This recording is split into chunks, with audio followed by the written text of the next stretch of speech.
Hey friends, if you wish to create a pie chart in Microsoft Excel, then please watch this video. I will guide you through the procedure.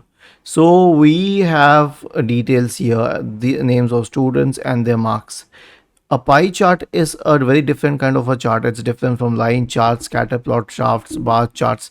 It is different because it gives you proportions of a pie, and this is used to analyze lesser data. Okay, so if I had to create a graph for the complete data, I would use either a scatter plot graph or a bar graph. That makes sense.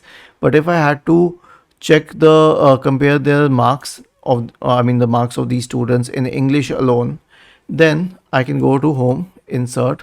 In the charts tab, there's something like a pie here. Click on this and you'll get a pie chart. You can get its 3D form as well, but I prefer the 2D form, though it's up to you, or the donut form. It's the same thing. It's just different in appearance. Otherwise, it's the same thing.